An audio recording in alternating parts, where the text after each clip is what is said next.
And I think the next few slides are over to you, Donna. Great, thank you, Mark. So if you can just move that on to the next slide. For anyone that doesn't know about Contact, we are the charity for families with disabled children. If you move it on one slide more, Mohit, that would be great. We support families with the best possible guidance and information that we can. We bring families together to support each other and do that in a number of ways.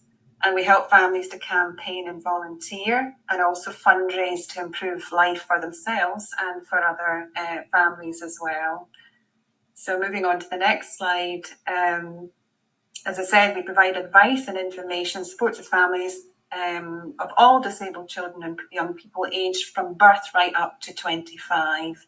And that includes long-term conditions, rare conditions, physical and learning disabilities, sensory challenges, behaviour that challenges, including communication, life-limiting conditions, along with mental health issues. So I'll pass you back to Mark for the next part of that.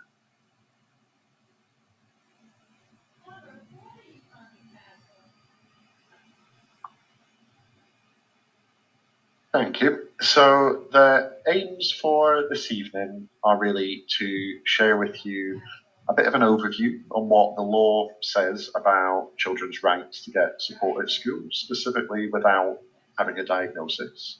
And from Contact as well, we're going to learn hopefully lots more around the challenges that could be faced when trying to get a diagnosis, what you can do if you're facing that for your child, who can help, and things to think about when kind of going through that process. We know it can be a bit of a lengthy one, it can be a tricky time, so hopefully by the end of this evening you'll feel a little bit more confident with all of that. And to help us figure that out and see if we're helping you feel a bit more confident, we've got on the next slide we've got a quick poll, if that's okay. So we're going to ask the same question of you now at the beginning before we kind of and the full chat, and then we'll ask you the same question at the end, and it's: how confident do you feel in your understanding of your child's rights to support at school?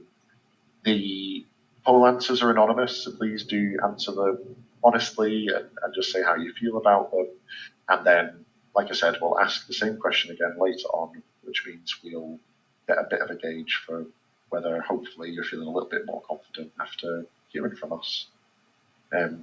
I'll see if we can share the poll now.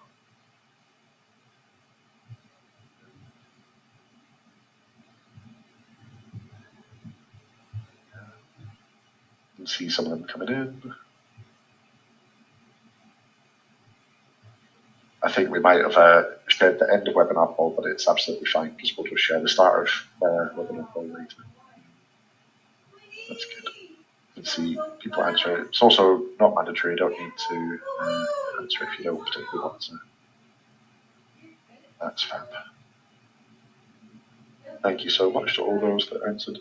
So it looks like at the moment the majority are feeling not at all confident or not very confident. I think that's taken 65, 67% roughly at the moment. A few people are feeling confident, which is great to hear, and hopefully we can bump you up to very confident by the end. And a few people are very confident, so that's always great to hear too. Thank you so much for that. So let's dive in then. Mohit, if it's okay to go to the next slide, please, that we found. Grand. So we're here today, obviously, to talk about children's rights, and it's worth first mentioning that they come from lots of different places and from lots of different levels. So they kind of start and stem really from international human rights laws, and we've obviously all had in the news fairly recently the Scotland's incorporation of the United Nations Charter on the Rights of the Child, the UNCRC, which is fantastic. There's also human rights laws, human rights, other human rights conventions. There's the Equality Act that's UK-wide and not just applying to Scotland. And then kind of coming down all the levels, there's the Additional Support for Learning Act, which is the main law that applies to Scotland that recognised that affects children's rights to get support at school. So it can come from lots of kind of different levels, but tonight's focus really, we're going to look specifically at the additional support for learning laws and what they mean in terms of getting the right help at school.